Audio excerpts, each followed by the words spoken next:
Kevin, thanks so much for being here. Thanks for having me. I feel like I haven't done this in a while, so I'm a little bit nervous. No need to be nervous here. This is low stakes Yeah, podcast here.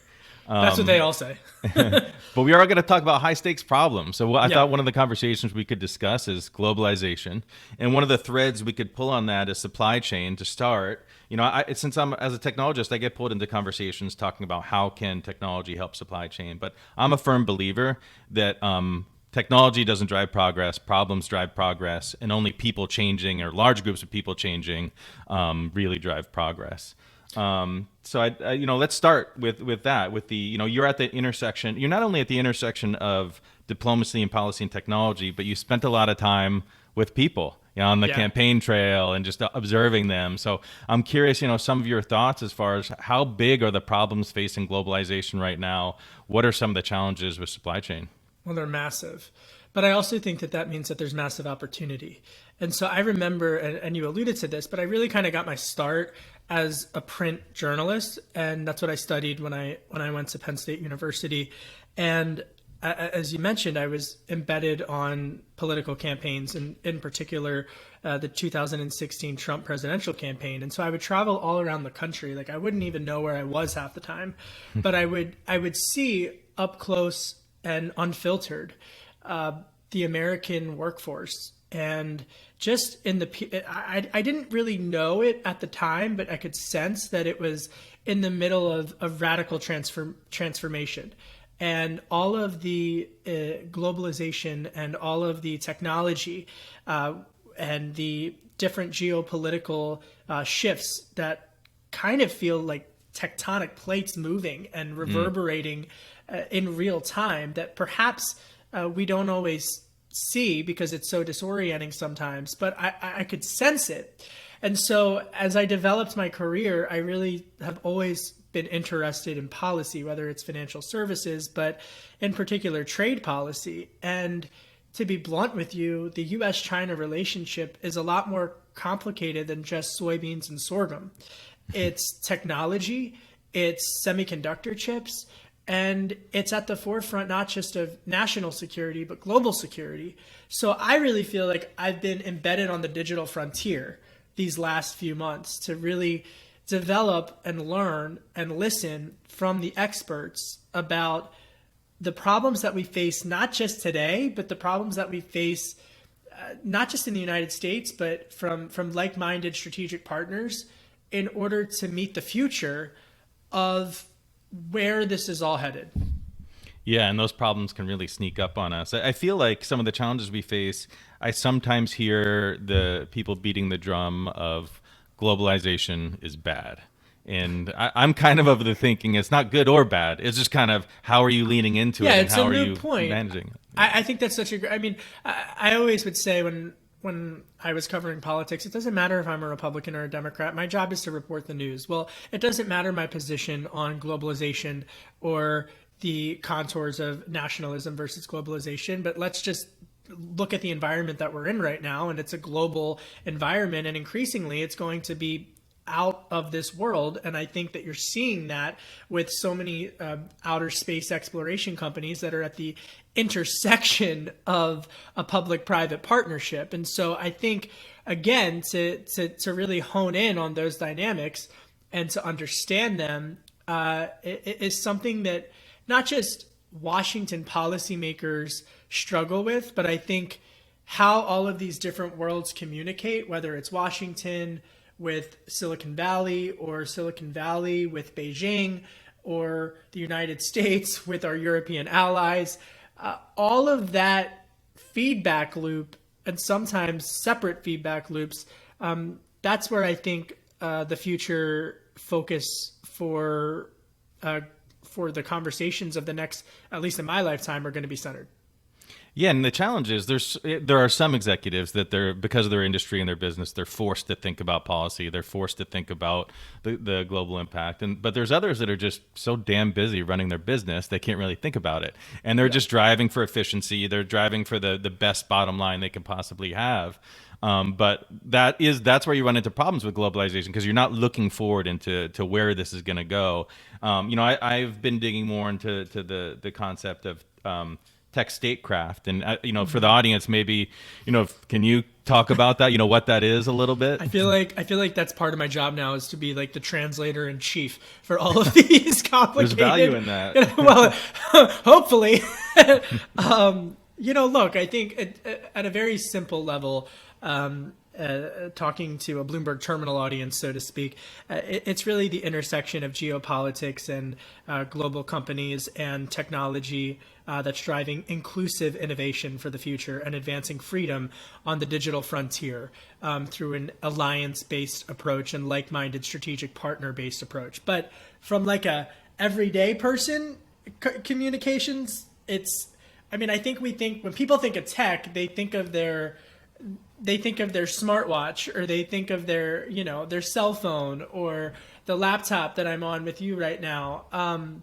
But it's not, it's 20,000 leagues under the sea, where 90% of the world's interconnectivity on the internet is wrapped around in deep sea underwater cables. It's in massive internet servers that are hovering in the upper galaxy, providing internet connectivity. It's deep underground in the desert, where semiconductor chips are being made, and engineers are overseeing and manning robots. And it's all of those things. It's in giant servers in Iowa cornfields that are housing massive data centers. And so I think it's in innovation labs where they're literally, when we talk about autonomous vehicles, think of the horse and buggy, where they would have tolls, and how that was a source of revenue for the interstate highway systems. Well, now they're developing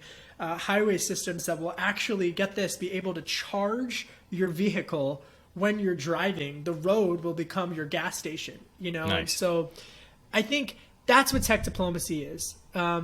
It's again, preparing like-minded nations to meet the future. And also getting ahead of these problems. I look at the Huawei 5G situation, and it's scary how that could have really snuck up on us. And if we didn't It's totally react. scary. That's the right word for it. It's absolutely terrifying. Terrifying. Yeah, and it's like, how many more of those things are out there that people aren't thinking about, that we need to kind of have our head on a swivel about, right? Well, I think back to after I covered the Trump campaign, and I started traveling, had the privilege to travel around the world to cover policy as a Washington correspondent. And one of the places that I traveled to was Colombia with former Secretary of State Mike Pompeo. And I remember going on a run in Bogota, and I was preparing for this interview, and that's how I always, I'm going on my run, and I'm looking around at all these stores. And George, I tell you, there are more Huawei stores than I've ever seen Apple stores here in Washington, D.C. That's nuts. And I was like, I don't want to date myself, but when I first started kind of getting into this world, I didn't even know how to pronounce Huawei. You know what I mean? Let alone did I understand the national security and global economic security challenges that it poses, and risk that it poses to the United States and our strategic partners. And so I think, the difference what I've been learning about through my fellowships is that the difference between here in the United States is that we value innovation. We value the public-private partnership. Well, that doesn't exist under General Secretary Xi's Communist Party. That is, every company over there is the Communist Party. And so if you're interacting, and don't take my word for it, I just interviewed Eric Schmidt, the former CEO of Google, and he was explaining this to me, and I was asking him about this, and I think, it poses significant risk. So I think now what you're starting to see, George, is that CEOs are developing a China plan, and they're developing a China risk contingency plan, because they want to be prepared. And if you look at what happened with Russia's aggression and Russia's war with the Ukraine, you're seeing that companies have to be prepared to take on that risk. Yeah, and the bummer is that there's a lot of upside to them being able to operate as essentially just one organization. If you want to change your strategy, you can change it. You don't have to wrangle a bunch of cats to make it happen. And There's a while lot it's of upside for who? What do you mean? for China, for them to be, Oh, since they are essentially operating as one company. yeah. They can just really make huge moves, whereas here we're relying on individual companies to make their moves and lean into that. Corporate responsibility is really becoming national security as that. And For I sure. wonder if Well we're going to said. start to see more consortiums and more groups stand up across these companies within the states to really do this battle. Yeah. And I think the one thing that America should be really proud of, right? And should that everyone can be proud of is our innovation. I mean, whether it's the 100%. light bulb or walking on the moon. I mean, our innovation has always kind of set us apart. It has set us apart, not kind of. I mean, it has set us apart. And so I think, but it's. I think now you have to be inclusive when you innovate. And I think that's going to be the challenge because we have those values here in the United States. Our European allies share those values, but there are authoritarianism regimes that don't value that. And so we have to lead by example. And I think that's the message that when I put on my reporter hat, that's the message that I'm getting from the C-suite, from the innovators, from the chief technology officers. And bluntly, I think space in particular has really sort of been out front of this, so to speak, in many ways, because you're seeing various space companies, and they're all in the headlines, working with NASA, working with the folks out in Pasadena, California. And I think that's been interesting to watch and something that I've been watching and monitoring closely. What are you most excited about that as far as the advancements and what's happening in space? Oh, I could talk about this. So I've always wanted to go to space. I put this out, and I want to come back to. I've started out in that. You know, so much. I think when people look up at the sky, they see stars. They should also see jobs, because the supply chain, I think, increasingly is going to become between the U.S. and the moon. It'll be you'll be able to look at how different rare earth minerals and other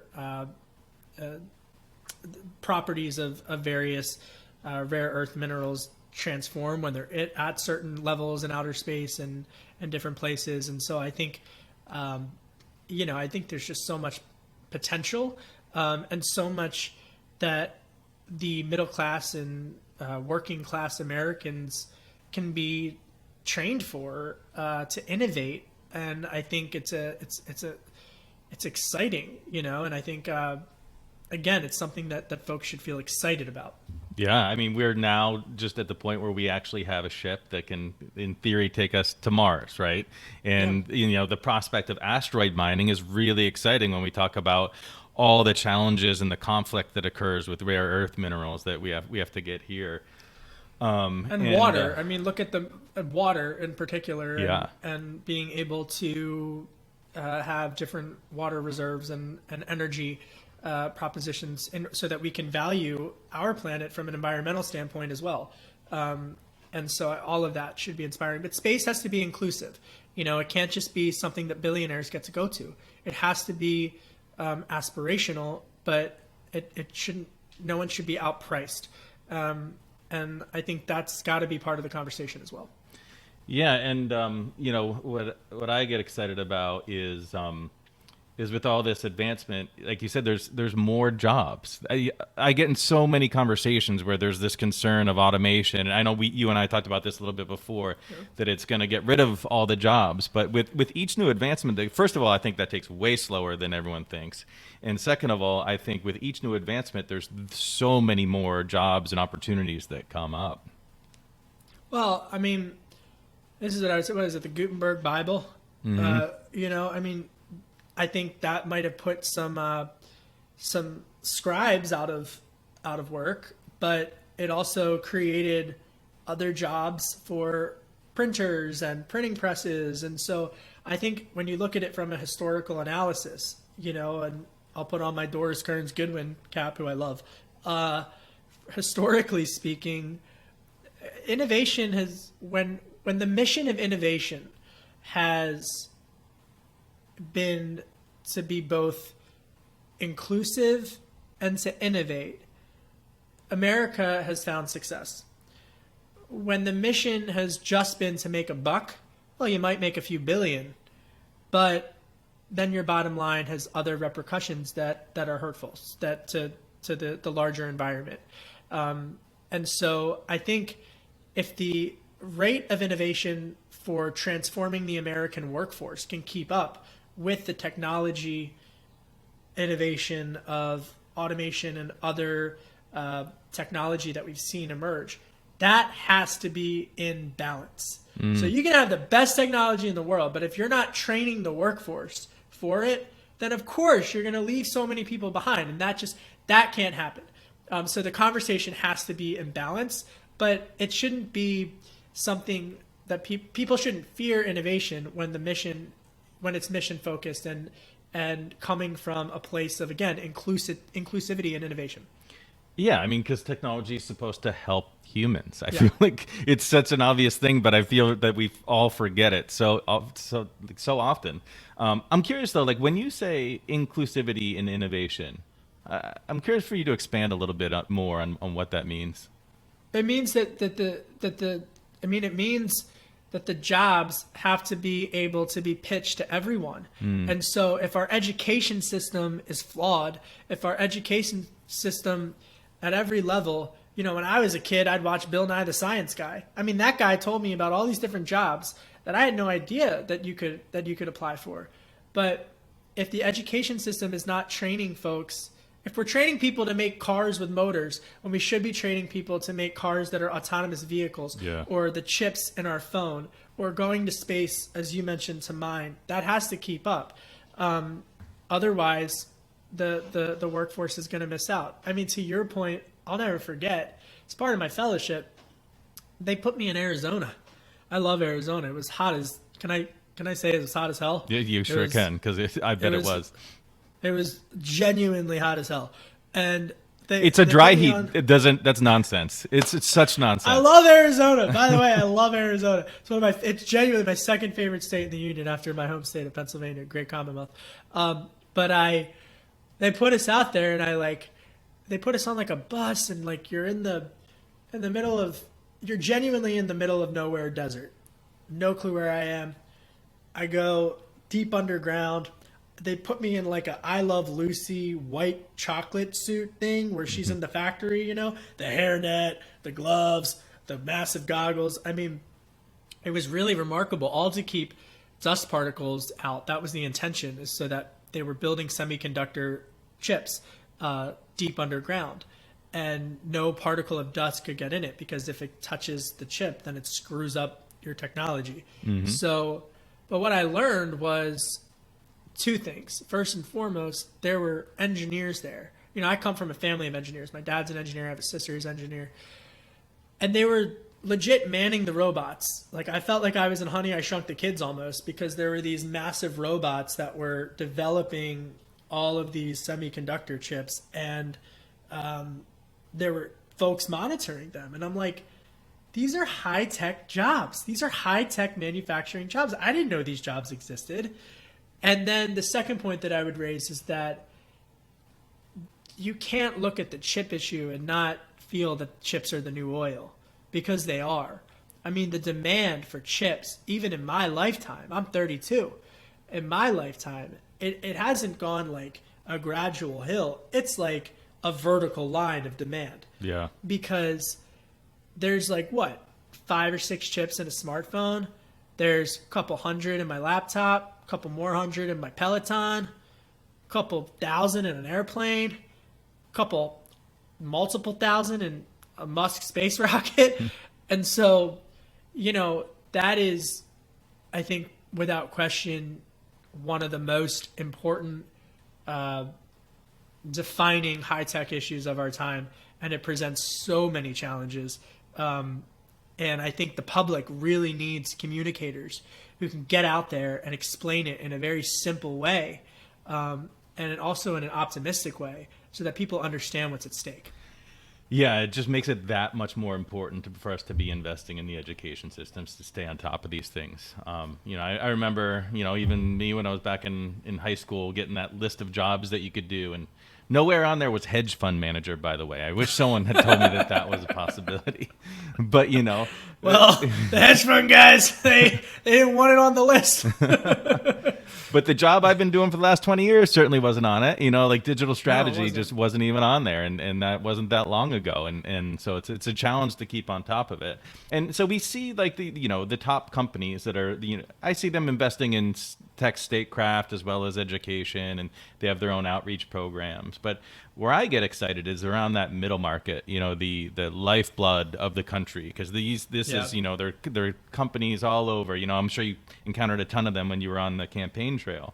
I wonder, do you have any thoughts on how they're like? Do they need to step into tech statecraft? Like, do they piggyback off of what the big guys are doing, or create their own consortiums? How are they going to step into this? Well, I think that's where the intersection of the public and the private really becomes fascinating, because especially from a security standpoint, and the systems and the networks that are backing a lot of these platforms, whether they're small businesses or medium-sized or medium to large-sized companies, they need that trust, that not just for their consumers, which they also need to build trust with, but also for themselves, that the service, the goods and the products that they're developing, that they can trust that it's not going to collapse on them, or it's not going to be exposed to hostile foreign actors, and quite honestly, we've seen how news media platforms have really struggled with that. We've seen it in the financial sector, we've seen it in the education sector, we've seen it in the health sector with hospitals, but in the media sector, we've seen it as well. When hostile foreign actors are able to penetrate into a system and graffiti all over it with disinformation or misinformation, that can be incredibly problematic. So I would just say that the government is going to have to be able to find a way to support those companies and in order to maintain that trust for their products. And we've seen that in historically over time to be developed. Yeah, the federal government's going to need to give them a better toolbox to be able to compete in that world, right? I remember one of the first data breaches that I covered was the Target data breach. This was years ago. And I was at Politico at the time. And when it came out, I was covering the policymakers' response. And it was fascinating because it seemed like at that time there had been a hack every day. I remember like the Sony hack and all these hacks. And they would end up on the front page of every newspaper. They'd go viral. And there was from a shareholder perspective, a real reputational risk for companies to report that they had been hacked, because their stocks would take a hit when it was reported and when it was made public. And so what I've noticed over the last few years is that the government has had to be like, no, we have to encourage reporting so that we can understand where these attacks are happening, because it's not the foreign adversaries aren't just attacking government anymore. They're also we're under economic attack. There's economic warcraft, so to speak, that occurs. And companies have to be prepared for it, but you can't expect a small business in Des Moines or Delco, where I grew up, to be able to fend off Vladimir Putin from a, you know what I mean? So how do you provide that support is definitely a conversation that's worthy of being had. And it's needed. I have friends. And I don't mean, by the way, there are a lot of guys in Delco who could take on Vladimir Putin. Oh, I don't doubt it. I've even had friends of mine that they used to do cybersecurity at a federal level. They're now out there consulting to those companies, because those companies essentially have to have the same security as a sovereign nation, right? Which is just yet again why that tech statecraft needs to be part of all of these companies' strategies, and because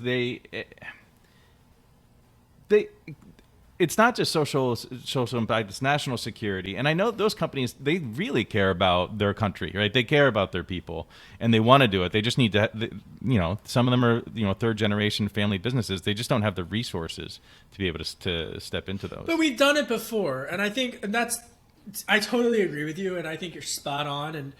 But we've done it before, right? I mean, even look at currency. A lot of folks my age never carry cash. You can pay with your smartwatch now, and companies and small businesses, when credit cards were introduced and all of these different payment platforms, they all had to adjust and be nimble and be out front and be forward focusing. It's just providing access to information and education. We talked about education of young people and higher education services, but also just folks keeping up with transformation education is I think something that has to be included in this as well. I love the optimism there, and I love looking back at prior patterns. I mean, to the jobs thing, look at every industrial revolution. The jobs are still there. After each transformation, we've been able to get through it. So there's some real problems and some real challenges out there, but we've done it. And we can do it again. We just got to keep our eye on the right things and keep our foot on the pedal in the right direction. Yeah, and I would just add, I think everyone's talking about Web3, right? Mm-hmm. And so I was just at a dinner in a Cafe Milano in Georgetown, and brag. There was some. Is that I mean, I love Franco. It's a shout out. I wouldn't say it was the great pizza though, by the way. Nice. But one of my friends from the State Department was there, and it was fascinating to hear their perspective on how there doesn't seem to be any news source or media source out there that's really specifically covering this. And it feels almost alarming because it's what everyone is talking about in these circles. Like the conversation that you and I are having is tech statecraft, is tech diplomacy, and understanding that, and again, finding that balance. And so I almost, and I asked point blank, I'm like, well, where do you get your information? I mean, obviously they get their internals, but where do you get, a politician knows there's a million different things they can read, or a foreign policy can, there's a million different things you can read. But to really find out what's going on the digital frontier, like, what do you read? What do you watch? What do you listen to? And so I think you're going to notice, I would predict, that there will be more platforms, there will be more outlets that start to cover this in a smarter, more everyday approach way. Yeah, it is a lot of peer groups and a lot of conversations over dinner. But you heard it here, folks. Kevin and I are going to be launching the Tech Statecraft News Media Network. No one else can steal the idea. Janet, is that what this is? Yeah. I love the more the merrier. Competition's good. Yeah. So I think that's a great point to end on. Is this conversation? It needs to be elevated more and more. Because the more we discuss it, the more it'll just embed itself into all of these organizations and society. Totally. So, totally. Kevin, one thing I love to finish on is throughout all of your experience, interactions, what's the best advice you've ever received? Be yourself, which is the hardest advice, but is really simple as well. You have to be yourself. Because if you're not yourself and you try to be someone that you're not, it'll just make you miserable. But also, I think if you're in a communications role, the audience, whoever you're communicating with, will see right through it immediately.